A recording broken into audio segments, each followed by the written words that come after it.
افق اٹھ کر بیٹھ گیا اور پریشے کے مقابل خیمے کی دیواروں سے ٹیک لگا لی. کھڑکی سے سرمئی آسمان نظر آ رہا تھا. کبھی کبھی میرا دل کرتا ہے میں کو پیمائی ترک کر دوں. آنے کو یہ سب کچھ اچھا نہیں لگتا. گھڑی پر گرتی جمتی برف دیکھتے ہوئے کہہ رہا تھا. میرے 3 بھائی پہاڑوں میں بلاک ہوئے تھے. ان کے بعد میری ماں بہت اکیلی اور دکھی ہو گئی. وہ اکثر مجھے کہتی ہیں افق پہاڑوں پر نہ جایا کرو. میرے بیٹے پہاڑوں سے لوٹ کر نہیں آتے. تب میں سوچتا ہوں کہ صرف آنے کے لیے یہ تمام کام ترک کر دوں, آرام سے جاب کروں, پرکشش تنخواہ ہاتھ میں ہو اور اپنی ماں کے ساتھ رہوں. تب میرا دل یہ سب کچھ چھوڑ دینے کو چاہتا ہے. کچھ دیر پہلے کی شوخی اب اس کے چہرے سے منقوط تھی. تو پھر چھوڑتے کیوں نہیں ہو یہ سب؟ وہ پس مردگی سے مسکرائے. جنون ہے یہ پری, ایڈکشن ہے پہاڑوں کی. کو پیمائی چھوڑنا مشکل ہوتا ہے. مجھے ہمالیہ سے عشق ہے. مجھے بچپن سے ہی شوق تھا بگ 5 سر کرنے کا, ایوریسٹ, K2. میں گھنٹوں تصویروں کو دیکھ کر یہ سوچا کرتا تھا کہ وہ لمحہ کیسا ہوگا جب میں ان سب کو سر کر لوں گا. وہ لمحہ جب تمام خواب پورے ہو جائیں گے. جب 2 سال پہلے میں نے K2 کی چوٹی پر قدم رکھا تھا تو جانتی ہوں کیا ہوا؟ میرے خواب اچانک خالی ہو گئے. سارے خواب خواہشات سب ختم ہو گیا. ہر خواب پورا نہیں ہونا چاہیے پری. زندگی میں ایک عجیب خالی پن در آتا ہے. کچھ ادھورا بھی رہنا چاہیے. میری ایک آخری خواہش ہوگی دنیا کے حسین ترین پہاڑ پر کھڑے ہو کر کنگوڈیا یا بلتور کی چوٹیاں دیکھنے کی. پھر میں کبھی پہاڑوں میں نہیں آؤں گا. اگر یہ آرزو تشنا رہ گئی پھر بھی. وہ دھیرے سے مسکرایا. ہاں پھر بھی, کیونکہ جس کی جستجو تھی وہ مل گئی ہے. پریشے کے دل دھڑکنا بند ہو گیا. میں نے سن رکھا تھا کہ ہمالیہ اور کراکرم کے پہاڑوں پر پریاں اترتی ہیں. اور اس نے مسکراتے ہوئے کہا میں ناگا پربت پر بیس کیمپ کے ٹریک میں بیال کیمپ سے فیری میڈوز تک کا سفر بہت بات کرتے تھے, کیونکہ ان 2 جگہوں کے درمیان شام ڈھلے پریاں مدھر نغمے گاتی تھی, اڑتی پھرتی تھی, اور تمہیں ان کو دیکھنے کی آرزو تھی, ہے نا؟ اس نے افق کا فکرہ مکمل کیا. شہد رنگ آنکھوں میں حیرت در آئی. تمہیں کیسے پتا؟ پریشے نے مسکراتے ہوئے شانے اچکا دیا اور کتاب اٹھا لی. جس کی جستجو کی جائے اسے ازل سے علم ہوتا ہے. بیوقوف کوہ پیما, کھوجنے والا تو در در کی ٹھوکریں کھاتا ہے, مگر جنہیں کھوجا جاتا ہے نا وہ ایک ہی راستے پر صدیوں نگاہیں جمائے انتظار کرتے رہتے ہیں. اپنا مطلوبہ صفحہ پر لٹتے ہوئے وہ کتاب پر سر جھکائے کہہ رہی تھی. ایک دل نشین مسکراہٹ اس کے لبوں پر بکھری تھی. کتنی ہی دیر تک وہ کچھ کہہ نہ سکا. بہت کچھ کہہ کر بھی وہ کچھ کہہ نہ سکا, اور پریشے نے 2 فکروں میں دشت آرزو سمیٹ کر رکھ دیا تھا. پھر وہ جیسے کھل کر مسکرایا. یہاں سے جا کر تمہارے فادر کے پاس چلیں گے, ٹھیک؟ اس کی جھکی پلکوں میں ارتعاش پیدا ہوا. اس کے سامنے بیٹھے شخص بہت کچھ کہہ گیا تھا, مگر 3 لفظ. جذبوں کی شدت, کوئی اظہار, کوئی اعتراف نہیں کرتا. پریشے نے پلکیں اٹھا کر قدیم یونانی دیومالا کے اس کردار کو دیکھا, جو جانے اس کی قسمت میں لکھا بھی تھا یا نہیں. یہاں سے جا کر تمہیں یقین ہے ہم یہاں سے زندہ واپس جائیں گے؟ وہ کچھ اور کہنا چاہتی تھی مگر لبوں سے یہی پھسل پڑا. افق نے شانے اچکا دیے. راکا پوشی بہت خوبصورت ہے, اور جو خوبصورت ہوتے ہیں ان سے زیادہ ظالم بھی کوئی نہیں ہوتا. مگر میں مرنا نہیں چاہتی. اب زندہ رہنے کو دل کرتا ہے افق. زندگی اب بہت حسین لگتی ہے. وہ کہیں کھو سی گئی تھی. افق اٹھ کر اس کے قریب آیا. تم فکر کیوں کرتی ہو پری؟ تم اکیلی نہیں ہو, میں ہوں نا تمہارے ساتھ. پری نے ممنون نگاہوں سے اسے دیکھا. میں 3 ہفتے پہلے تک تمہیں جانتی بھی نہیں تھی, اور اب یوں لگتا ہے جیسے تم سے بڑھ کر اپنا اور کوئی نہیں ہے. جانے کیوں اب یقین سا ہے کہ اگر میں گری تو تم تھام لو گے. افق نے بہت عجیب نظروں سے اسے دیکھا. اور اگر میں گرا تو تم بھی ہنادے کی طرح مجھے چھوڑ جاؤ گی. وہ سناٹے میں رہ گئی, اور اس پل اتنا اجنبی اور سرد مہر لگا تھا وہ کہ وہ چند لمحوں تک تو اسے دیکھ نہیں سکی تھی. پھر افق اس کے پاس سے اٹھ کر تیزی سے خیمے سے نکل گیا, مگر وہ اسی طرح دیکھتی رہی جہاں تھوڑی دیر قبل پہلے وہ بیٹھا تھا. کھڑکی پر برف ابھی تک گر رہی تھی. اتوار 14 اگست 2005. پریشے نے آہستگی سے خیمے کا پردہ سرکایا اور اندر جھانکا. وہ اپنے سلیپنگ بیگ میں سو ہی پڑا تھا. دبے قدموں اندر آ گئی. خیمے کے فرش پر اس کے قدموں سے آہٹ ہوئی, مگر وہ بے سود سوتا رہا. رات عرصہ نے اسے بتایا تھا کہ افق نے صبح 2 بجے اٹھانے کی تاکید کی تھی. پریشے نے الارم لگایا تھا اور سو گئی تھی. نیند بمشکل ہی آئی تھی. ساری رات عرصہ کی کھانسی سنتے ہوئے گزری تھی. اب میں 10 منٹ پہلے ہی وہ اسے جگا کر آئی تھی, مگر وہ سوتے ہوئے اتنا اچھا لگ رہا تھا کہ اسے اس کے سرہانے 2 زانوں بیٹھ گئے. راکا پوشی 2005 کی سرمئی ٹوپی نے اسے بورے سر کو ڈھانپ رکھا تھا. اب اس کی ہیل ٹاپ طیب اردگان والی کیپ اسے نظر نہیں آتی تھی. وہ کچھ دیر بیٹھی رہی. اس میں اس کی نیند میں خلل ڈالنے کی ہمت نہیں تھی, سو اسے جگائے بغیر وہ خاموشی سے اس کے خیمے سے نکل آئی. باہر آسمان سیاہ مگر صاف تھا. برف باری گھنٹوں ہوئی رک چکی تھی. خیمے کے گرد چند انچ برف جمی ہوئی تھی. دور سیاہ آسمان پر تاحد نگاہ جھلملاتے تارے بکھرے تھے جو ایک خاص تک کھلے کھلے دن کی پیشگوئی کر رہے تھے. ہمالیہ آسمان کا پل پل رنگ بدلتا تھا. اپنے خیمے میں آ کر وہ افق کی جگہ خود ناشتہ بنانے لگی. یوں لگتا تھا اس گہرے اندھیرے میں وہ سحری کی تیاری کر رہی ہے. اور وہ رمضان کے دنوں. دروازے پر آہٹ ہوئی. پری نے بے اختیار اس طرف دیکھا. وہ اجلت میں اندر داخل ہوا تھا. آنکھیں سرخ اور بوجھل سی تھی. مجھے اٹھایا کیوں نہیں؟ اس کے قریب بیٹھتے ہوئے افق نے ماچس اس کے ہاتھ سے لے لی. پریشی نے بغور اسے دیکھا. اب وہ شناسا سا لگ رہا تھا. کبھی کبھی اتنے اجنبی کیوں ہو جاتے ہو افق؟ کیوں اس کو بھلا نہیں دیتے؟ کیوں وہ ہر پل میرے اور تمہارے درمیان کسی دیوار کی طرح آ جاتی ہے؟ کیوں خواب میں آ کر بھی ستاتی ہے حالانکہ وہ تو تمہارے خوابوں میں کبھی بھی نہیں تھی؟ اسے افق سے پچھلی شام کے متعلق کوئی سوال نہیں کرنا تھا. وہ جانتی تھی وہ اس سے کبھی بات نہیں پوچھے گی. ایک دن افق خود بتائے گا. اور اب وہ چولہے کی گیس کھول کر بڑی لاپرواہی سے تیلی جلا کر چولہے میں جھونک رہا تھا. آگ تیزی سے بھڑک اٹھی. اتنی بے احتیاطی سے کیوں چولہا جلا رہے ہو؟ اس کی بے احتیاطی دیکھ کر پریشے کو ٹوکنا ہی پڑا. چولہے کو چھوڑو، رسیوں کی فکر کرو. خدا کرے وہ سب برف میں دب کر گم نہ ہو گئی ہوں. مگر رسیوں کی خبر ہو گئی. ان پر برف گری ضرور ہوگی مگر وہ جلدی نکل آئیں گے. رات کے اس پہر راکاپوشی بہت خاموش تھا. وہ آگے پیچھے فکس ڈروپ کی طرف بڑھ رہے تھے. پریشے اپنے جوگرز کو دیکھ رہی تھی. جیسے وہ اگلا قدم برف پر رکھتی برف کی ایک ٹین نیچے دب جاتے. ایک لمحے کو اس کا سانس رک جاتا مگر یہ احساس کہ اس کے نیچے ٹھوس زمین ہے اور وہ یہاں پہاڑوں کی زرد سے اوپر نہیں کھڑی بہت فرحت بخش رہا تھا. اونچے پہاڑ اور گلیشیئر میں کئی جگہ دراڑیں ہوتی ہیں جو اندر سے کئی 100 فٹ گہری ہوتی ہیں. بعض جگہوں پر یہ واضح ہوتی ہیں مگر عموماً ان کے دہانے پر برف باری کے باعث چند انچ موٹی برف کی تہ جم جاتی ہے. ایسے میں یہ دراڑیں برف کا نقاب اوڑھے چھپ جاتی ہیں. برف کے نقاب پر پاؤں پڑنے کی صورت میں برف فوراً پھٹتی ہے اور کوہ پیما اندر گر جاتا ہے. پہاڑ کے ان درزوں، دراڑوں، شگافوں یا کریندوں سے عموماً لاشیں بھی نہیں نکالی جا سکتی. اس وقت بھی فکس ڈروپ پر خود کو جومر، ایک ایلومینیم کا بیزوی آلہ جس کو فکس ڈروپ اور کمر کے گرد باندھ کر کلائمبنگ ہارنس سے باندھ دیا جاتا ہے کی مدد سے رسی پر کلپ آن کرتے وقت اسے آس پاس سرمئی برف میں ہلکی ہلکی کریزیں سی واضح ہوتے شگاف نظر آ رہے تھے. وہ جومر کو اوپر چڑھاتے ہوئے اس روز ساری چڑھائی میں گنگناتی رہی. آؤ بچوں، سیر کراؤں تم کو پاکستان کی، جس کی خاطر ہم نے دی قربانی لاکھوں جان کی. پاکستان زندہ باد. افق نے مطلب پوچھا تو اس نے کندھے اچکا کر کہہ دیا، آج ہمارا انڈیپینڈنٹ ڈے ہے، میں اسے منا رہی ہوں، اس لیے تم اپنا منہ بند رکھو. وہ تپانے والے انداز میں مسکرائے. ٹھیک ہے مگر اب تو سنا ہے بھارت سے دوستی ہو رہی ہے، امن معاہدے ہو رہے ہیں. سانپوں سے امن معاہدے نہیں کیے جاتے. اس کی حب الوطنی اچھی خاصی جاگ گئی تھی. کیمپ 2 تک وہ نظریہ پاکستان کے متعلق اس طرح کے کئی ارشادات سناتی آئی تھی. آج خاصی مشکل اور بے حد عمود تھی. برف کی حالت خراب تھی. وہ بے حد نرم اور پکڑ پر چپکنے والی تھی. کیمپ 2 پر برف کھود کر خیمے نصب کرنے کا سارا کام فرید اور افق نے کیا تھا. پریشے نے کیمپ لگ جانے کے بعد ان کے اندر تمام جھنڈیاں لگائی تھی. وہ جو اسلام آباد سے اپنے ساتھ لائی تھی. وہ تو بڑا جھنڈا ابھی لانا چاہتی تھی مگر شام ڈھلنے کے ساتھ ساتھ ہوا میں تیزی آ گئی تھی. کوٹیکس کے ہیڈ لائنز نے خیمے کے اندرونی ماحول کو خاصا گرم کر دیا تھا. اس کے بعد تیز چلتی برفیلی ہوا اتنی سرد تھی کہ خون منجمد ہونے لگا. اوپر ویسے بھی آکسیجن بے حد کم تھی. تقریباً 6200 میٹر پر نصب تھا اور اس بلندی اور موسم میں وہ باہر جا کر بڑا جھنڈا لگانا کا خطرہ مول نہیں لے سکتی تھی. سو رات کا کھانا کھائے بغیر بس چائے پی کر سو گئے. سطح سمندر سے بلندی پر ویسے بھی بھوک مر جاتی ہے. پیر 15 اگست 2005. وہ دونوں لاؤنج میں آمنے سامنے بیٹھے تھے. سیف کچھ دیر خاموش رہا پھر بغیر کسی تمہید کے کہنے لگا، پری میں جانتا ہوں تمہیں یہ سن کر دکھ ہوگا مگر میں تم سے شادی نہیں کر سکتا. میں اپنے دوست کی بہن کو پسند کرتا ہوں اور یہ منگنی میں نے اپنی ماں کی خواہش پر کی تھی. اب بہت ہو چکا، میں یہ منگنی توڑنا چاہتا ہوں. تم بتاؤ تم کیا کہتی ہو؟ اور وہ کیا کہتی؟ اس کی تو کچھ سمجھ میں نہیں آ رہا تھا. بتاؤ پری، میں ماموں سے بات کروں؟ وہ اس کے جواب کا منتظر تھا. پریشا کی آنکھیں چھلک پڑی.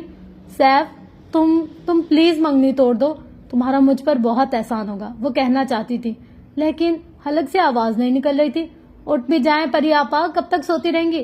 کسی نے اسے جھنجھوڑا. وہ ہڑبڑا کر اٹھ بیٹھی اور ارد گرد دیکھا. اس کا لاؤنج اور سیف سب کچھ ہوا میں تحلیل ہو گیا. وہ ان سے ہزاروں میل دور کے کسی برفیلے میدان میں نصب ایک خیمے کے اندر لیٹی ہوئی تھی. خدایا، اس نے اپنی کنپٹی سہلائی، خواہشات اب خواب بن کر ستانے لگی تھی۔ پھر وہ خاموشی سے تیار ہونے لگی۔ تیار ہو کر اس نے ناشتہ کیا اور پھر آخر میں اپنے پیروں کے نیچے کرنچ چڑھا اور گلیشیئر گوگلز نکال لی۔ عرصہ قریب ہی بیٹھی کاغذوں کا پلندہ اپنے بیگ میں ٹھونسنے کی ناکام کوشش کر رہی تھی۔ میرے بیگ میں رسی ہے اس لیے یہ پورا نہیں آ رہا، آپ یہ اپنے والے میں ڈال لیں گی؟ اس نے عرصہ کے ہاتھ سے کاغذ لے لیے، سامان سمیٹ کر کھڑی ہوئی تو گود سے اس کی 2 بیٹریاں گری، وہ انہیں مٹھی میں دبوچے باہر نکل آئے۔ آسمان ابھی تک سیاہ تھا، تمام رات نہیں ہوئی تھی، پچھلی پوری شام سونے کے باوجود خاصی تازہ دم تھی۔ آسمان بھی صاف اور تارے دور دور تک جگمگا رہے تھے۔ آج بھی یقیناً دن صاف ہونا تھا۔ خیمے کے باہر برف پر افق اور فرید تیار کھڑے تھے۔ افق جھک کر جوتوں کے تسمے باندھ رہا تھا، اس کے عقب میں آئی اور اس کی پشت پر بندے رکسک کے ایک خانے میں دونوں بیٹریاں بند کر کے زپ بند کر دی۔ صرف بیٹری رکھنے کو اس نے دوبارہ اپنا بیگ کھولنے کی زحمت نہیں کی تھی۔ صاحب ایک بات کہوں؟ سر پر ٹوپی درست کرتے ہوئے فرید نے افق کو مخاطب کیا۔ میری بات مانو تو آگے نہ جاؤ، یہ شمال مغربی رج آج تک کوئی سر نہیں کر سکا۔ افق ارسلان کر لے گا، تم فکر مت کرو۔ اس نے لاپرواہی سے شانے اچکائے۔ اس نے چونک کر ایسے دیکھا، وہ بے حد زیادہ خود اعتماد اور ہٹ درم تھا۔ صاحب موسم خراب ہو جائے گا، آسمان تو صاف ہے۔ صاحب وہ شمال میں ستاروں کا جھنڈ دیکھ رہے ہو؟ یہ ستارے میں نے کبھی اس مہینے میں آسمان پر نہیں دیکھے، یہ اچھی پیش گوئی نہیں کرتے۔ آپ دمانی کو ہم ہنزا و کثرت سے زیادہ نہیں جان سکتے۔ ہمارے پاس اتنا فیول اور گیئر نہیں ہے کہ ہم بیٹھ کر انتظار کرتے رہیں۔ پینٹ جھاڑتے ہوئے وہ سیدھا ہو گیا۔ فرید بھی چپ ہو گیا۔ وہ اسی طرح خاموشی سے سر جھکائے کھڑی تھی۔ اچانک اس کے سر کے پیچھے کوئی نوکدار چیز دور سے لگی۔ وہ گھبرا کر پلٹی۔ 3 پہاڑی کووں نے اس پر حملہ کر دیا تھا۔ اس نے زور سے سر پر ہاتھ مارا، وہ اڑ گئے۔ اس نے ان کو دیکھتے ہوئے سر کا پچھلا حصہ سہلایا جہاں انہوں نے چونچیں ماری تھی۔ کیا ہوا، تم ٹھیک ہو؟ افق قدر فکر مندی سے اس کے قریب آیا۔ وہ اسی طرح عجیب سی نگاہوں سے دور سیاہ آسمان پر اڑتے کووں کو دیکھتی رہی۔ پریشے کیا ہوا؟ اس نے دوبارہ پوچھا۔ اس نے چونک کر سر جھٹکا۔ کچھ نہیں، یوں ہی کچھ یاد آ گیا۔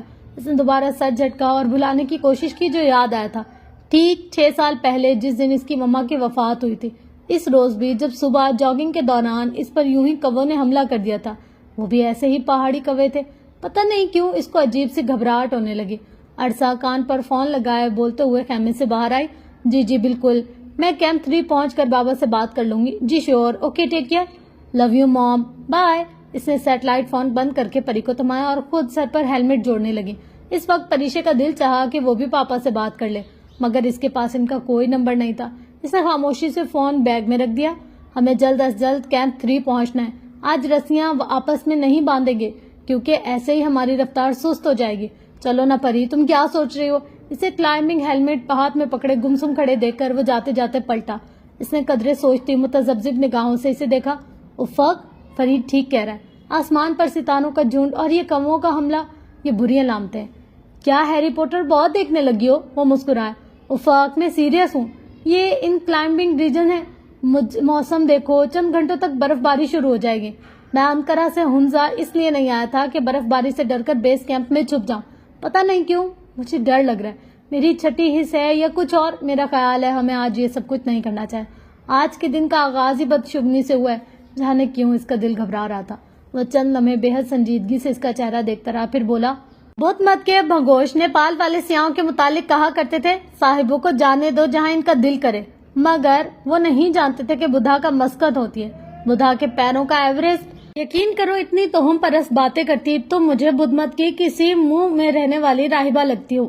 اس کا انداز اتنا قطعی اور منطقی تھا کہ وہ کچھ کہہ نہ سکی، حالانکہ کہنا چاہتی تھی کہ مجھے توہم پرست کہو یا جو بھی، میں اور آگے نہیں جاننا چاہتی۔ پری آپی، اگر ہم یہ ریجن سر کر لے تو ہمارا نام Guinness book of world record میں لکھا جائے گا۔ ان دونوں نے کسی بات کی گنجائش نہیں چھوڑی تھی۔ اب اگر وہ ان کے ساتھ نہ چلتی تو وہ اس کی بزدلی شمار کرتے۔ وہ کسی ریکارڈ بک میں نام نہیں لکھوانا چاہتی تھی، وہ ادھر راکا پوشی سر کرنے بھی نہیں آئی تھی، وہ تو خود تذکیر ہو کر اپنے فاتح کو لینے آئی تھی۔ اس وقت جس طرح دل کی انہونی کسی بات پر گھبرا رہا تھا، وہ بالکل بھی جانا نہیں چاہتی تھی، مگر ٹھہرنا اس کی مزاج کے خلاف تھا۔ وہ ان کے آگے چل رہا تھا، اس کے قدموں سے بننے والے نشانوں پر قدم رکھتی وہ سر جھکائے اس کے پیچھے خاموشی سے چلی جا رہی تھی۔ اس کا تنفس تیز تیز چل رہا تھا اور قدموں میں موجود گلیشیئر کے اندر سے سلائیڈنگ کی آوازیں بخوبی سنائی دے رہی تھی۔ اس کی مسلسل خاموشی محسوس کر کے وہ کہنے لگا، عرصہ، تمہارے ناول کا نام کیا ہوگا؟ دی راکا پوشی کلائم، یا پھر راکا پوشی دی انکلائم ریجن، یا پھر ان 2-3 years آف راکا پوشی۔ وہ مشہور کتابوں کے نام بگاڑا تھا۔ عرصہ ہنستی، خیر میرے ناول کا نام خاصا مختلف ہے۔ کیا ہے؟ وہ چھپ جائے تو پڑھ لیجیے گا۔ عرصہ اپنے ناول کے متعلق خاصی شرمیلی سی تھی۔ وہ ہنزو خاموشی سے جھک کر برف پر آئس ایکس مارتے ہوئے چل رہی تھی۔ وہ جانتا تھا کہ اس نے پری کی بات نہیں مانی، سو اس کا موڈ ٹھیک کرنے کے پوچھا، کھانسی ٹھیک ہے تمہاری؟ تم کل شام نیند میں کھانس رہی تھی۔ ہاں اب ٹھیک ہے، وہ مختصر کہہ کر چپ ہو گئے۔ موسم صاف ہوا تو راکا پوشی کی چوٹی سے میلوں دور تک پھیلے پہاڑی سلسلے نظر آتے ہیں۔ وہ اپنے تئیں اسے سمٹ کرنے کی ترغیب کر رہا تھا۔ اچھا، میں تو یہاں اس کی چوٹی پر کھڑے ہو کر کنکورڈیا اور بلتور کی چوٹیاں دیکھنے آیا ہوں۔ وہ اسے کیا بتاتی کہ جس پہاڑ کے حسن کی وہ دیوانی تھی، آج پہلی بار اسے اس سے خوف محسوس ہو رہا تھا۔ خدا کرے بروس ہوتا رہے اور اسے علم نہ ہو کہ کوئی دبے قدموں اس کی اقلیم میں داخل ہو رہا ہے۔ وہ نیچے برف کو بغور دیکھتی احتیاط سے قدم رکھتی رہی۔ برف کے ایک کتے پر وہ پاؤں رکھنے ہی والی تھی کہ ایک دم اس نے قدم چند فٹ آگے رکھتے ہوئے اس ٹکڑے کو پھلانگا، پھر مڑ کر بغور اسے جگہ کو دیکھا۔ یوں ہی اسے شک سا ہوا تھا کہ اس کے اندر پہاڑ کی کوئی درس چھپی ہوئی تھی۔ کیا ہوا؟ وہ اس سے چند قدم آگے تھا۔ اسے رکتے دیکھ کر خود بھی رک گیا۔ کچھ نہیں، تم ایک بات تو بتاؤ۔ وہ سر جھٹک کر دوبارہ چلنے لگی۔ ہوا قدرے تیز ہو گئی اور ہلکی ہلکی برف گرنے لگی۔ اس نے ہیڈ لیمپ آن کر دیا۔ راکا پوشی کی چوٹی سے کون کون سے پہاڑ نظر آتے ہیں؟ بہت سے۔ افق نے سامنے اچکائے۔ مثلاً K2 یا شاہگور بلتی زبان میں پہاڑوں کے نام کو کہتے ہیں، اور میشروبروم اور گلیشیر بروم کی چوٹیاں، اور براڈ پیک اور کنکورڈیا کے دوسرے پہاڑ، اور راکا پوشی سلسلے کے دوسرے پہاڑ، ہراموش اور دمانی، اور ناگا پربت، اور فکر نہیں کرو تمہارا گھر نہیں نظر آتا۔ اس کی مسلسل اور کی تکرار پر وہ چڑ کر بولا تھا۔ وہ بدمزہ سی ہو گئی۔ ہر وقت سڑے رہا کرو تم۔ اچھا، وہ مسکراتے ہوئے پلٹا، پھر دستانے والا ہاتھ اس کی جانب بڑھایا، جسے پریشے نے آگے بڑھ کر تھام لیا۔ افق نے اس کا ہاتھ قدرے کھینچ کر اپنے قریب کیا۔ یہ اس لیے کہ اگر گر گئے تو اکٹھے گریں گے۔ وہ اتنی سنجیدگی سے بولا کہ پریشے کی ہنسی چھوٹ گئی۔ ہنستے ہنستے اس نے سر کو پیچھے کی جانب جنبش دی۔ قریباً 30 میٹر کے فاصلے پر عرصہ آ رہی تھی۔ اس کا ہیڈ لیمپ آف تھا۔ اس کے عقب میں فرید تھا۔ اس کی گردن واپس موڑ لی گئی۔ وہ اور افق ایک دوسرے کا ہاتھ تھامے چاندنی میں نہائے راکا پوشی پر قدم بڑھانے لگے۔ اسی اسنا میں اس کے عقب میں دھماکہ ہوا۔ وہ دونوں گھبرا کر پیچھے پلٹے۔ پیچھے میلوں دور چاندنی سی چمکتی برف پر پھیلی تھی اور چند میٹر دور ایک لمبا سا گڑھا تھا۔ پہلے تو اسے سمجھ میں نہیں آیا کہ ایک لمحے میں کیا ہوا، اور جب سمجھ میں آیا تو اوہ میرے خدایا، عرصہ پہاڑ کی کسی درز میں گر گئی تھی۔ وہ بوکھلا کر واپس بھاگی۔ عرصہ، وہ ڈرتے ہوئے گڑھے کے قریب آئے۔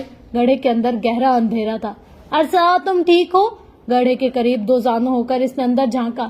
وہاں محب سناٹا اور تاریکی تھی۔ اس کو اپنا دل بند ہوتا ہوا محسوس ہوا۔ افق بھاگتا ہوا اس تک آیا۔ فرید چند قدم دور تھا۔ افق کچھ کرو پلیز افق، وہ گر گئی ہے، اسے باہر نکالو۔ افق کا بازو جھنجھوڑتے ہوئے اس کے لبوں سے بے ربط فکرے ادا ہو رہے تھے۔ میں کرتا ہوں کچھ۔ اس نے اپنے ہیلمٹ پہ لگے ٹارچ بلب سے گڑھے میں روشنی ڈالی۔ فرید بھی اندر روشنی کرنے لگا۔ اب وہ دونوں اسے آوازیں دے رہے تھے۔ عرصہ تم ادھر ہو؟ عرصہ جواب دو۔ وہ اسے پکارتے رہے، ہیڈ لیمپ کی روشنی شگاف میں ڈالتے رہے، مگر اندر چند میٹر برف کے علاوہ کچھ نظر نہیں آیا۔ پریشے کے جسم سے جان نکل گئی۔ وہ جواب کیوں نہیں دے رہی تھی؟ وہ بولتی کیوں نہیں ہے؟ شاید اس سے بولا نہ جا رہا۔ وہ ٹھیک ہوگی، اسے کچھ نہیں ہوا ہوگا، ابھی افق اسے باہر نکال لائے گا۔ وہ خود کو تسلیاں دے رہی تھی، مگر اس کا دل گھبرا رہا تھا۔ عرصہ پلیز جواب دو، تم ٹھیک ہو؟ وہ کتنی ہی دیر اسے آوازیں دیتا رہا۔ اس کا گلا بیٹھ گیا تھا، آواز پھٹ رہی تھی، مگر پہاڑ کی تاریک عمیق درد بالکل خاموش تھی۔ ہلکی سی کرا، کمزور سی کھانسی، زندگی کی کوئی رمق اس درس میں سے نہیں آ رہی تھی۔ برف گرنے لگی، ہوا کا زور زیادہ ہو گیا۔ افق اور فرید جھک کر عرصہ کو آوازیں دیتے رہے۔ دونوں کے ہیلمٹ اور چہرے پر برف کے ذرات لگنے لگے، مگر درد سے کوئی جواب نہ آیا۔ پریشے کا دل ڈوب رہا تھا۔ افق کچھ کرو پلیز، اس کا جیسے سانس رک رہا تھا۔ عرصہ کتنی دیر سے اس عمیق درز میں منو برف تلے دبی ہوئی تھی۔ اس کا سانس ایسے ہی بند ہو رہا تھا۔ اس تصور سے اس کی روح تک کانپ گئی۔ افق اور فرید تھک ہار کر خاموشی سے گڑھے کے کنارے بیٹھ گئے۔ ان کی خاموش صورتیں پریشے کو ہلا رہی تھی۔ تم دونوں ایسے کیوں بیٹھے ہو؟ اسے نکالتے کیوں نہیں؟ افق جواب دو، میں تم سے کچھ پوچھ رہی ہوں۔ اس نے اس کا کندھا زور سے ہلایا۔ افق نے سر اٹھایا۔ وہ گلیشیئر کا گزرتا چلا جا رہا تھا۔ اس کے سر، ناک، آنکھوں اور چھوٹی چھوٹی بڑی شیو میں برف کے ذرات پھنستے تھے۔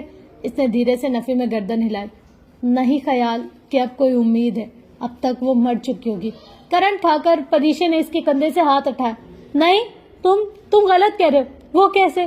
نہیں، وہ بے یقینی سے نفی میں سر ہلا رہی تھی۔ تم دیکھو تو صحیح افق، وہ اندر ہی ہوگی، اس کا سانس گھٹ رہا ہوگا، وہ مدد کے لیے پکار رہی ہوگی۔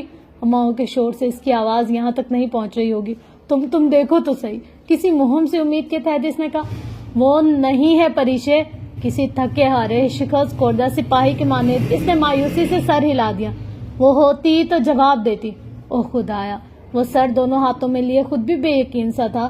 پریشے نے استجاب اور خوف سے نفی میں گردن کو جنبش دی۔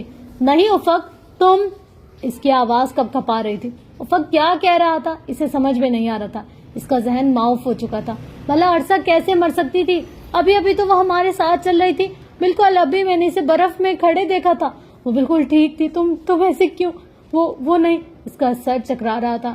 چاندنی میں نہائی حراموش اور دمانی کی چوٹیاں اسے خاموش دکھائی دے رہی تھی۔ اس کی آواز آنا بند ہو گئی تھی۔ سب کچھ خوف لگ رہا تھا۔ پھر اس نے افق کو اٹھتے دیکھا۔ فرید اسے منع کرا تھا مگر وہ پھر بھی اپنی ہانڈز کے گرد رسی باندھ کر اس گہرے شکاف میں اتر گیا۔ رسی کا ایک سرا فرید کے ہاتھ میں تھا۔ وہ آہستہ آہستہ رسی چھوڑتا رہا۔ شاید رسی کہیں سے اینکر بھی کر گزری تھی۔ وہ اب نیچے اتر چکا تھا۔ 5 میٹر کھودا ہے، وہ نہیں ہے۔ گڑھے میں سے آواز آئی۔ وہ آواز بہت اجنبی لگی تھی۔ اس کا ذہن مکمل طور پر مفلوج ہو چکا تھا۔ بھلا عرصہ کیسے مر سکتی تھی؟ ابھی 1 منٹ پہلے تو اس نے عرصہ کو اپنے عقب میں آتے دیکھا تھا۔ بس ایک لمحے میں اس کا پاؤں درز کے برف اوپر تہ پر پڑا اور گلیشیئر پھٹا، نیچے گری۔ وہ ہزاروں من برف کے اوپر چلتی اس کا سانس رک گیا اور وہ دم گھٹنے سے برف میں دفن ہونے سے مر گئے۔ بس ایک لمحے کا عمل تھا۔ اس کا دل اندر کہیں بہت زور سے دھڑکا تھا اور درد بھی ہو رہا تھا۔ درد کی شدت بڑھ رہی تھی تو اس نے سر اٹھا کر اوپر دیکھا۔ آسمان مسلسل برف کے ننھے گالے برسا رہا تھا۔ چھوٹی اس جگہ سے نظر نہیں آ رہی تھی مگر یقیناً وہ بادلوں کے حالے میں چمک رہی ہوگی۔ رات کے اس پہر برو جاگ اٹھا تھا اور اسے علم ہو چکا تھا کہ کوئی دبے قدموں اس کی راجدھانی میں داخل ہو رہا ہے۔ افق واپس آ چکا تھا۔ اس کے قریب کھڑے ہوتے ہوئے وہ سردی میں ٹھٹر رہا تھا۔ تیز سانسوں کے درمیان وہ کچھ کہہ رہا تھا۔ تم افق؟ وہ جھٹکے سے کھڑی ہوئی اور اس کا جیکٹ کا کالر پکڑ کر کھینچا۔ میں نے کہا تھا کہ تم اسے واپس لے کر چلتے ہیں مگر تم نہیں مانے۔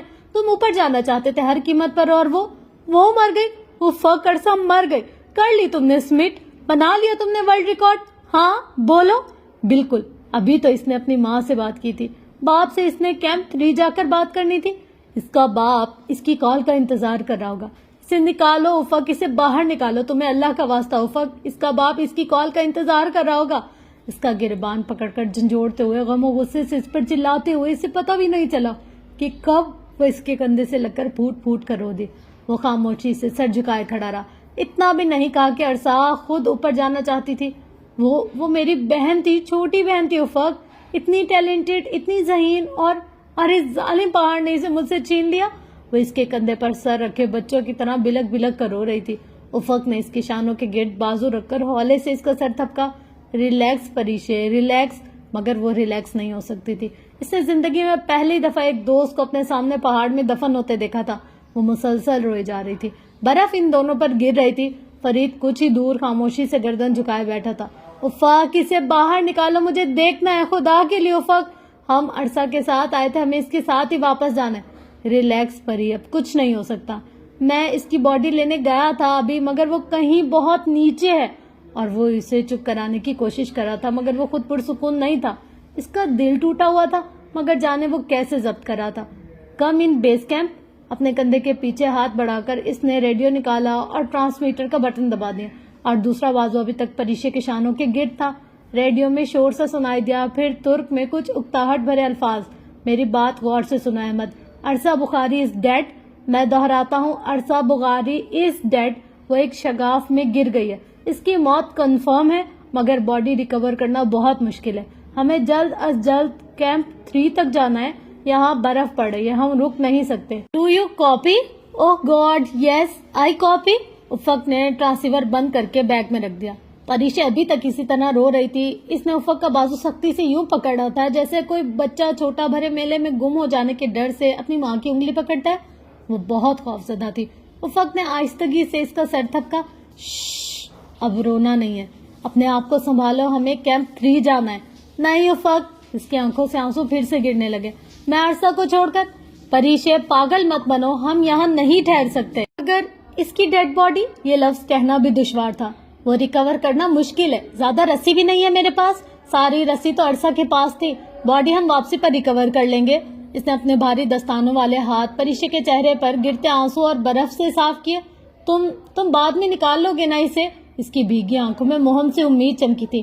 ہاں، واپسی پر۔ ٹھیک ہے، اب چلو۔ مجھ میں ہمت نہیں ہے، اس کی ٹانگیں بے جان ہو رہی تھی۔ ہمت کرو پری، بہادر بنو، اپنے لیے نہیں تو میرے لیے۔ افق نے اسے سہارا دیتے ہوئے دونوں کندھوں سے ابھی تک تھام رکھا تھا۔ پریشے نے مضبوطی سے اس کا بازو پکڑ رکھا تھا، اپنا وزن افق پر ڈال رکھا تھا، اور پھر بہت نڈھال سی وہ اس کے ہمراہ قدم بڑھانے لگی تھی۔ اس کی آنکھوں سے نکل کر آنسو گردن پر لڑک رہے تھے۔ اس نے زندگی میں کبھی یہ تصور نہیں کیا تھا کہ ایک لمحہ ایسا بھی آئے گا جب اسے اپنی بہت اچھی دوست کو برف میں چھوڑ کر جانا پڑے گا۔ اس شگاف کے دانے پر پلٹنا اور آہستہ آہستہ رسی سے برف میں کیمپ 3 کی طرف قدم بڑھانا بہت کٹھن تھا۔ اس کے قدم لڑکھڑا رہے تھے۔ افق نے اسے سہارا دیا تھا، اگر وہ نہ ہوتا تو شاید وہ اسی شگاف کے آس پاس راستہ بھٹک کر برف پر ڈھہ چکی ہوتی، یا شاید کسی شگاف میں گر کر مر چکی ہوتی۔ اس رات کیمپ 3 میں وہ دونوں گھنٹوں خاموشی سے بیٹھے رہے۔ پھر جب رات تاریک ہوتی چلی گئی تو وہ باتیں کرنے لگے، طیب اردگان کی باتیں، عراق کی جنگ کی باتیں، ترک ملٹری کی، نیٹو اور SCO بلاکس کی باتیں۔ انہوں نے بلا تکان صرف ایک بات سے بچنے کے لیے نیا موضوع چھیڑ دیا تھا کہ شاید دکم ہو، شاید ڈپریشن اور نفسیاتی اثر قدرے زائل ہو، مگر سب کچھ ویسا ہی تھا۔ احمد کی بیوی سلمہ نے عرصہ کے والدین کو انگلینڈ میں اطلاع کر دی تھی۔ پریشے رات بھر ان دونوں کے متعلق سوچتی آئی تھی، جانے کیا گزر رہی ہوگی ان پر، کیسے سنا ہوگا انہوں نے اس خبر کو۔ رات کو اس کے سلیپنگ بیگ کے قریب جگہ بہت خالی تھی۔ افق اپنے خیمے میں سونے جا چکا تھا۔ وہ اور عرصہ کی باتوں کو یاد کر کے پھر سے رونے لگی۔ وہ کتنی اکیلی رہ گئی تھی، اور شاید اس اندھے شگاف میں گری عرصہ اس سے زیادہ اکیلی ہوگی۔ وہ محسوس نہیں کر سکتی تھی۔ تب اس نے اپنے بیگ سے عرصہ کے کاغذات نکالے اور انہیں ترتیب سے جوڑا۔ سیاہ روشنائی سے انگریزی میں لکھے صفحے بھرے ہوئے تھے، لکھائی خاصی رف تھی اور جگہ جگہ سے کاٹا بھی گیا تھا، مگر وہ پڑھ سکتی تھی، یہ جانتے ہوئے بھی کہ یہ کہانی ادھوری تھی۔ اس نے پہلے صفحے پر نگاہ ڈالی۔ کرا کرم کا تاج محل، موٹے مارکر سے انگریزی میں لکھا تھا۔ حمزہ کے باسی راکا پوشی کو ہنز و کثرت تاج محل یا کرا کرم کا تاج محل کہتے ہیں۔ ان کا خیال تھا کہ برف سے ڈھکی راکا پوشی کی چمکتی دیوار آگرہ کے تاج محل جیسی سفید اور حسین دکھائی دیتی ہے۔ پریشے کو ان سے اختلاف تھا۔ اس کا خیال تھا راکا پوشی کی چمکتی دیوار راکا پوشی سے زیادہ حسین، آگرہ کے تاج محل سے زیادہ سفید اور خوبصورت لگتی ہے۔ اس نے پڑھنا شروع کیا۔ وہ اس ادھورے ناول کے رف لکھے مسودے کو بغیر کسی تگدو کے پڑھ سکتی تھی۔ منگل 16 اگست 2005۔ صاحب، اوپر سارا سنو فیلڈ ہے۔ وہ دونوں خاموشی سے خیمے کے آگے بیٹھے تھے جب فرید ان کی طرف آیا۔ وہ آج کلائمبنگ کے لیے نہیں گئے تھے۔ ان کے ذہنوں کو کل کے واقعے کو وقتی طور پر بھلانا تھا، جس کے لیے ایک دن کا ریسٹ چاہیے تھا۔ فرید البتہ کچھ مخصوص مقامات پر رسیاں لگا آیا تھا۔ پھر افق نے سوالیہ نگاہوں سے اسے دیکھا۔ تم مانو یا نہ مانو، اوپر سارا سنو فیلڈ ہے اور برف تازہ گری ہے۔ اس کا گلیشیئر کسی بھی لمحے پھٹ سکتا ہے، اور جب برف گرے گی تو تم بھی مرے گا اور ہم بھی۔ سو ہم تم کو ابھی سے بتا رہے ہیں، ہم سویرے سے واپس چلا جائے گا۔ مگر فرید، تم نے تو کیمپ 3 تک ہمارے ساتھ جانا تھا۔ صاحب، تم کل خود کیمپ 4 تک چلے جانا، ہم نہیں جائے گا، بس ہم نے تم کو بتا دیا ہے۔ وہ کسی اڑیل گھوڑے کی طرح ضد پر اڑ چکا تھا۔ فرید دیکھو، ہم بھی تو اوپر جا رہے ہیں۔ پریشی نے اسے سمجھانے کی کوشش کی۔ ہم کو رہنے دے باجی، تم پاگل ہو؟ ہم ابھی پاگل نہیں ہوا۔ تمہارے دونوں کے باپ کے پاس بہت پیسہ ہے، تم ادھر مر بھی جاؤ تو تمہارا بچہ بھوکا نہیں مرے گا، جبکہ ادھر ہمارا باپ کریم آباد میں ایک زمین بھی نہیں چھوڑ کر گیا ہمارے لیے۔ ہمارے حال پر رحم کرو باجی، تمہیں اوپر جا کر کوئی نہیں ملے گا۔ میری مانو تو تم بھی واپس چلو۔ پریشا اور افق نے نگاہوں کا تبادلہ کیا، پھر شانے اچکا دیا۔ تمہاری مرضی۔ وہ سر جھٹک کر دوسری جانب دیکھنے لگا۔ ماتھے پر ناگواری کی لکیریں آئیں۔ میں نے ناگا پربت کا سولو کلائمبنگ کیا تھا، مر نہیں گیا تھا۔ میں پورٹر کے بغیر صرف لڑکیوں کے لیے ٹھیک کہتی تھی وہ عورتیں۔ تم پورٹرز کے بارے میں؟ وہ بڑبڑایا۔ صاحب، وہ عورت جھوٹ کہتی تھی۔ ہم پھر پریشا کی کنفیوز شکل دیکھ کر بولا، باجی، ایک کورین عورت گلیشیئر بروم 2 سر کرنے آئی تھی۔ ہمارے ماموں کا لڑکا ادھر بلتستان میں رہتا تھا، وہ اس کے ساتھ پورٹر بن کر اس اکیلی کو گلیشیئر بروم 2 کی چوٹی تک لے کر گیا۔ بعد میں جب وہ نیچے آئی تو اخبار والوں کو بولی کہ میں نے سولو کلائم کیا، میرا پورٹر تو مجھے کیمپ میں چھوڑ کر چلا گیا تھا، میرے ماموں کا لڑکا بیچارہ غریب آدمی ہے۔ چپ کر کے بیٹھ گیا۔ پر صاحب وہ عورت جھوٹ بولتی ہے، اس کو سچا خیال مت کرنا، اس کا فیصلہ گلیشیئر بروم 2 نے کیا تھا، پہاڑ کا اپنا عدالت ہوتا ہے۔ وہ عورت اگلے سال پھر گلیشیئر بروم 2 سر کرنے آئی، پہاڑ نے واپس جانے نہیں دیا، اس کی تو لاش بھی نہیں ملی۔ ہاں ٹھیک ہے تم جاؤ پھر، افق اپنے سابقہ لہجے میں بولا۔ صاحب ہم نے کیمپ 4 پہنچانے کے پیسے لیے تھے، رسیاں وسیاں سب لگا دیا، آگے تم جانو تمہارا کام۔ افق جواب میں کچھ بڑبڑا کر رہ گیا۔ وجہ یہ نہیں تھی کہ فرید انہیں چھوڑ کر جا رہا تھا، وجہ یہ تھی کہ وہ صرف خفا سا تھا یا شاید حد سے زیادہ دباؤ میں۔ بدھ 17 اگست، آج صبح سے موسم شدید خراب تھا اور موسم سے زیادہ افق کا موڈ خراب تھا۔ وہ کتنی دیر پریشے کے سامنے میٹ پر چٹ لیٹا رہا، ایک بازو ماتھے پر رکھے خیمے کی چھت کو گھورتا رہا۔ شیڈول کے مطابق آج انہیں کیمپ 4 میں ہونا تھا، مگر کراکرم کا اپنا شیڈول تھا۔ خیمے کے باہر طوفانی جھکڑ چل رہے تھے جن سے خیمے کا کورٹیکس پھڑپڑا رہا تھا۔ اس جگہوں سے سرد ہوا اندر داخل ہو رہی تھی، ان کو ٹھٹھرا رہی تھی۔ برف کے اوپر مسلسل نیچے سے سلائیڈنگ خیمے کی دیواریں کمپریس کر رہی تھی۔ فرید صبح منہ اندھیرے ہی بغیر بتائے چلا گیا تھا۔ اس نے یوں ہی بولنے کے غرض سے کہا، بتا بھی دیتا تو میں نہ روکتا۔ وہ اسی طرح چت لیٹا اوپر دیکھتا رہا۔ وہ ٹھیک کہتا ہے افق، ہم دونوں پاگل ہیں، سب کوہ پیما پاگل ہوتے ہیں، گھروں کا سکون چھوڑ کر برفانی وادیوں میں نکل جاتے ہیں اور آخر میں مر جاتے ہیں۔ ویسے بھی تو مر جاتے ہیں، روڈ ایکسیڈنٹ میں، لفٹ میں پھنس کر، دم گھٹنے سے، کسی ایئر کنڈیشن یا بم بلاسٹ میں۔ تم مسلمان نہیں ہو، تمہارا ایمان نہیں ہے کہ جہاں موت آنی ہے وہاں آ جائے گی۔ کبھی موت بھی ٹلی ہے کیا؟ پریشے نے ایک اچٹتی نظر اس پر ڈالی جو بغیر پل کے جھپکائے چھت کو گھور رہا تھا، اور پھر تھک کر خیمے کی دیوار سے سر ٹکا دیا۔ سامنے والی دیوار کی دوسری طرف برف اکٹھی ہو رہی تھی۔ پھر بھی افق، کیا مل جاتا ہے پہاڑوں پر جا کر اتنی مشقت کر کے؟ یہ بات ہمیشہ وہ کاہل ترین لوگ کہا کرتے ہیں جن سے روزانہ 1 گھنٹہ لان میں واک بھی نہیں ہوتی۔ یہ بھلا کیا رکھا ہے پہاڑوں میں؟ والا فکرہ ان لوگوں کے منہ سے نکلتا ہے جن کے لیے انگور ہمیشہ کھٹے ہوتے ہیں، وہ تلخی سے بولا۔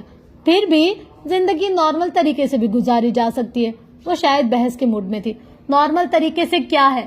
گھنٹوں فون پر رشتہ داروں کی برائیاں کرنا، نت نئے بےہودہ فیشن، انتہائی غیر حقیقی فلموں کے غیر حقیقی ہیروز کو دیوتا تسلیم کر کے ان کی پرستش کرنا، راتوں کو جاگ جاگ کر گھٹیا قسم کے عشقیہ ناول پڑھنا، باس سے کولیگز کی چگلیاں کرنا۔ اگر یہ نارمل لائف ہے تو پھر کوہ پیماؤں کی اب نارمل لائف اس سے بہت بہتر ہے مادام۔ جانتے ہو افق، مجھے نہیں پتا لوگ پہاڑ کیوں سر کرتے ہیں، مگر میں پہاڑوں میں خوش رہتی ہوں، مجھے ادھر سکون ملتا ہے۔ لیکن نشا، پاپا، سیف، ان سب کو حیرت ہوتی ہے کہ لوگ پہاڑ کیوں سر کرتے ہیں۔ برف قطروں کی شکل میں بہ رہی تھی اور قطرے راستے میں آنے والے ہر ڈور کے ساتھ مل کر بڑے ہو رہے تھے۔ یہ تو وہی بات ہے کہ لوگ کتاب کیوں پڑھتے ہیں؟ علم حاصل کرنے کے لیے۔ تو جتنا اپنے اور نیچر کے بارے میں پہاڑ میں جا کر پتہ چلتا ہے انسان کو، وہ دنیا کی کسی درسگاہ میں نہیں پتہ چلتا۔ آپ پہاڑ کو ایکسپینس کرتے ہیں اور یقین کرو نان کلائمبرز حیران ہوتے ہیں جب وہ یہ سنتے ہیں کہ ہم کوہ پیما پربتوں کا احترام کرتے ہیں، ان کی جانب تمیز اور ادب سے دیکھتے ہیں، اور چیزیں بھی احترام سے رکھتے ہیں۔ پہاڑ عظیم ہوتے ہیں اور ظالم بھی۔ پریشی نے استہزائیہ انداز میں سر جھٹکا۔ وہ دیوار کے اس پار نظر آتے قطروں کو دیکھ رہی تھی جو دیوار کے نیچے خالی در سے ہر ممکن طریقے پر خیمے میں داخل ہونے کی کوشش کر رہے تھے۔ ان کا تمام سامان گیلا ہو چکا تھا۔ بے شک ظالموں، مگر میں ہمالیہ سے تعلق رکھتا ہوں، میں انقرہ اپنے گھروں سے پہاڑوں سے تعلق رکھتا ہوں۔ پرے تمہیں لگتا ہے ہم بچ کر چلے جائیں گے؟ کوہ پیمائی تو نام ہی بلندیوں سے زندہ بچ کر واپس آنے کا ہے، یہ سمٹ تو بونس ہوتے ہیں۔ پھر بھی تم واپس نہیں پلٹنا چاہتے؟ تمہیں جانا ہے تو جاؤ، میں چوٹی فتح کیے بغیر نہیں جاؤں گا۔ برف کے قطرے ان چھوٹی چھوٹی گیندیں بن کر دیوار کے پاس آ کر اکٹھے ہو رہے تھے۔ افق پلیز واپس چلو، اس ریچھ کو ناقابل تسخیر ہی رہنے دو، میں ذرا برف صاف کراؤں۔ وہ چھوٹا سا بیلچہ اٹھا کر باہر نکل گیا۔ وہ چوٹی پر کھڑے ہو کر کنکورڈیا اور بلتور کے پربت پر دیکھے بغیر واپس نہیں پلٹے گا۔ وہ جانتی تھی کہ ساتھ وہاں تک جانا چاہتی تھی، نہ اسے چھوڑ کر نیچے جانا چاہتی تھی۔ دنیا میں کوئی بھی انسان بہتر نہیں ہوتا۔ افق ارسلان میں بھی ایک خامی تھی، ہٹ دھرمی، ضد اور حد سے بڑی خود اعتمادی۔ کوہ پیماؤں کی اکثریت انہی خصوصیات کی حامل ہوتی ہے۔ وہ عموماً موسم کی خرابی کو اپنے ہدف کے انتہائی قریب پہنچ کر واپس نہیں پلٹنا چاہتے۔ وہ اتنا سب کچھ کر کے صرف اس لیے واپس نہیں جانا چاہتے کہ ان کے لیے یہ مشکل ہوتا ہے. ابھی صبح ہی تو افق نے 3 سے واپس جانے کے متعلق کہا تھا. یہ تو ایسے ہے کہ تم 100 میٹر دوڑ کر ایک جگہ پر پہنچو، 90 میٹر پر رک کر مڑ جانے کو کہو. افق کی سب سے بڑی خامی یہی تھی کہ اس نے 100 میٹر دوڑ کر وہ کو پیمائی میں فرق کر لیا تھا. جمعرات 18 اگست 2005 کیمپ 4 7500 میٹر پر تھا. کیمپ 3 سے تقریباً 700 میٹر اوپر. آج برفانی جھکڑ نہیں چل رہے تھے، موسم ٹھیک تھا مگر برف باری ہنزو جاری تھی. وہ اتنی ہلکی اور کم تھی کہ حد بصارت خاصی اچھی تھی. ان کے پاس اتنا گیز اور فیول نہیں تھا کہ وہ بیٹھ کر ایک دن بھی مزید انتظار کرتے. گزشتہ رات سخت طوفان کے باعث رسیاں اور کوٹ بری طرح الجھ چکے تھے. ان کو راستے میں خاصا وقت ضائع ہو گیا تھا. رسیاں ویسے بھی کیمپ 3 سے کئی سو میٹر اوپر، کیمپ 4 سے کئی سو میٹر نیچے لگائی گئی تھی. رسیوں کے آغاز تک کا سفر انہوں نے خاموشی سے کیا. پھر ان کو ہٹا کر جب پریشے نے جو مر کر گری تھی رسی کھینچی تو وہ جام رہی. اس نے گلیشیئر گوگلز اتار کر اس پر چڑھا اور نیچے اتری. اس نے گرا ڈھونڈی جو رسی میں بند کر اسے جام کیے ایک جگہ پھنس چکی تھی. اس نے گرا کھولی اور دوبارہ اوپر چڑھنے لگی. اس کی ایک غلطی کی وجہ سے 20 منٹ ضائع ہوئے مگر افق نے کچھ نہ کہا. وہ خاموشی سے تمام کارروائی دیکھتا رہا. وہ دونوں اس وقت ڈیتھ زون میں تھے. سطح سمندر سے 6000 میٹر سے زائد بلندی کا علاقہ ڈیتھ زون یا ورٹیکل لمسٹ کہلاتا ہے. اس بلندی پر ہوا بے حد کم اور آکسیجن ان کے جسموں کے لیے ناکافی تھی. سانس لینے کے لیے پریشے کے پھیپڑوں کو زور لگانا پڑتا تھا اور وہ اس وقت پورا منہ کھول کر سانس لے رہی تھی. وہ کیمپ 4 سے قدرے نیچے تھے. ان سے تقریباً 300 میٹر اوپر پہاڑ کی ڈھلان جمے ہوئے ندی نالوں سے مزین تھی. یہ وہ جگہ تھی جہاں سے چوٹی بالکل سامنے دکھائی دیتی تھی کہ یوں لگتا تھا وہ ہاتھ بڑھا کر اسے چھو لے گی مگر اس کے لیے بہت لمبا ہاتھ چاہیے تھا. وہ رک رک کر آئس ایکس برف پر مار کر آہستہ آہستہ چڑھ رہی تھی. اس کی طاقت اتنی کم رہ گئی تھی کہ یوں لگتا تھا ابھی کسی وقت تھک کر نیچے لڑک جائیں گے. دفتن وہ ذرا سستانے کو ایک جگہ پر بیٹھ گئی جس کے نیچے شگاف کے دہانے پر موجود ایک برفانی تودے کے پیچھے کھڑی ہوئی اور تنفس درست کرنے لگی. برفانی تودے جب گرتے ہیں تو خوب تباہی مچاتے ہیں مگر اس وقت وہ اس کو پناہ دیتا تھا. وہ برفانی تودا جس کے عقب میں وہ محفوظ سی جھکی کھڑی تھی اسے بہت اچھا لگ رہا تھا. افق اس سے 100 میٹر دائیں جانب تھا. دفتن اسے برف کے ٹوٹنے اور چٹکنے کی آواز سنائی دی. اس نے گھبرا کر سر اٹھایا. اس کے سر سے کئی میٹر اوپر قطرے دائیں طرف برف میں ایک بڑا سا شگاف پیدا ہوا، یوں جیسے ہینگر سے لٹکے سفید کپڑے کو اوپر سے کینچی سے کاٹ دیا جائے. برف کی پلیٹوں میں ہوتا وہ شگاف بے حد خوبصورت مگر بے حد مہلک ثابت ہوا کیونکہ اگلے ہی پل اس شگاف کے نیچے کی برف بڑے بڑے ٹکڑوں سے نیچے گرتی اور سفید بے حد گہرا دھواں پیدا کرتے تشبیہ دے رہی تھی. پریشے کا سانس رک گیا. برف شار نیچے کی طرف آ رہا تھا مگر وہ ایک تودے کے پیچھے محفوظ تھی. لیکن افق وہ بے اختیار چلائی، برف شار آ رہا ہے، خود کو بچاؤ. افق نے بوکھلا کر اوپر دیکھا جہاں تیزی سے گرتی برف اس کی جانب بڑھ رہی تھی اور اس سے پہلے کہ وہ خود کو محفوظ کر پاتا برف کی ایک دبیز طے دھول کے پیچھے ہو گئی. اپنی آئس ایکس کو برف میں گاڑے خوف کے مارے اسے مضبوطی سے پکڑے وہ سانس بند کیے دیوار سے چپکی کھڑی رہی. اس کا پورا جسم لرز رہا تھا، دل زور زور سے دھڑک رہا تھا. پھر دھول آہستہ آہستہ جھٹنے لگی. اس نے ڈرتے ڈرتے آنکھیں کھول کر سر اونچا کیا. دودھ یا سفید برف راکا پوشی کے جسم سے بالکل ویسے ہی چمٹی ہوئی تھی جیسے چند لمحوں پہلے تھی. اس نے گردن گھما کر ادھر ادھر دیکھا. راکا پوشی کے پہاڑی سلسلے پر سکوت تھا. واحد آسمان سے گرتی برف کی آواز تھی. باقی پورا پہاڑ خاموش اور پرسکون تھا جیسے وہ بھیانک برف شار کبھی نہ آیا ہو. میلوں دور تک پھیلی برف ویسی ہی حسین نظر آ رہی تھی. بس ایک فرق تھا، اس کے دائیں جانب افق ارسلان نہیں تھا. افق، وہ بلند آواز سے چلائی، تم کہاں ہو؟ اس کی آواز ارد گرد کے پہاڑی سلسلے سے ٹکرا کر ہنزا کے آسمان میں تحلیل ہو گئی تھی. برف سے کوئی جواب نہیں آیا. پریشی نے گردن ترچھی کر کے اپنے عقب میں دیکھا. گرتی برف کے اس پہاڑ پر درمانی کی چوٹی تھی. دور، بہت دور، شاہگور کا سرمئی حرام برفیلی چادر کی بکل مارے کھڑا ہوا تھا. دائیں طرف میلوں دور ناگا پربت کی خونی قاتل چوٹی تھی. ہمالیہ کے تمام پہاڑ اس کو دیکھ رہے تھے، اس پر ہنس رہے تھے، اس کا تمسخر اڑا رہے تھے، کہہ رہے تھے، بے وقوف لڑکی، تم تو بالکل ہی پاگل ہو. وہ واقعی اکیلی تھی. اس کے اطراف میں ان دیو ہیکل پہاڑوں کے سوا کوئی نہیں تھا.